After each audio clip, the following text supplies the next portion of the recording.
भारत अमेरिकेमध्ये जो व्यापार करार झालाय तो आता एका निर्णायक टप्प्यावर आहे। एका बाजूला जागतिक बाजारपेठा खुणावत आहेत, दुसऱ्या बाजूला अमेरिकेमधल्या सबसिडीवर आधारित जो शेतीमाल आहे तो भारतीय बाजारात जर आला तर आपल्या शेतकऱ्यांचं काय होणार हा मूळ प्रश्न आहे। विशेषतः दूध, सोयाबीन, कापूस उत्पादक शेतकऱ्यांच्या मनात याबद्दल मोठी धास्ती आहे।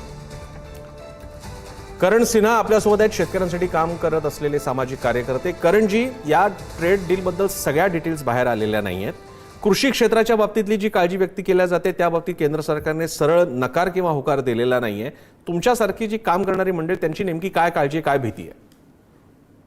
नमस्कार सर्वांना। म्हणजे हा US इंडिया हा ट्रेड डील गेले मला वाटते 10-15 वर्षापासून हा खूप चर्चेत राहिलेला आहे। 2020-21 दरम्यान ही आपला ट्रेड डील झालेला।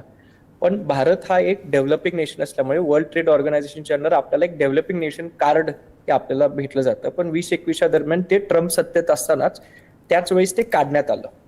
त्याचा हा तोटा आपल्याला आजपर्यंत बघायला भेटतोय। खास करून दूध, सोयाबीन, कापूस आणि मका ह्याची जी एक्सपोर्ट अमेरिकेतून होईल त्याचा फटका नक्कीच मराठवाड्यातल्या, खास करून मराठवाड्यातल्या शेतकऱ्यांना भेटेल, जिथे जास्त करून आत्महत्या होत आहेत। आता दुसरं आहे की भारतातून कुठल्या कमोडिटीज जाऊ शकतात अमेरिकेत, तर मला वाटतं की आंबा आहे, डाळिंब आहे, द्राक्ष आहेत आणि बाकीची फळ पिकं हे जास्त करून आपण त्याच्याकडे लक्ष दिलं पाहिजे। खरं तर प्रॉब्लेम एवढाच आहे की रेसिड्यू फ्री किंवा ऑर्गॅनिक ह्याच्यावरती आपल्याला जास्त काम करणं गरजेचं आहे, जे आतापर्यंत आपल्याकडे इन्फ्रास्ट्रक्चर ती फॅसिलिटीज तयार नाहीत झाल्या।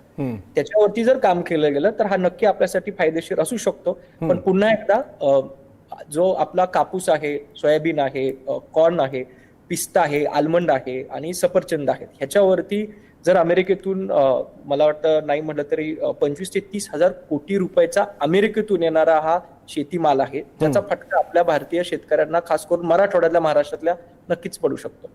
धन्यवाद करण, तुम्ही दिलेल्या या माहितीबद्दल।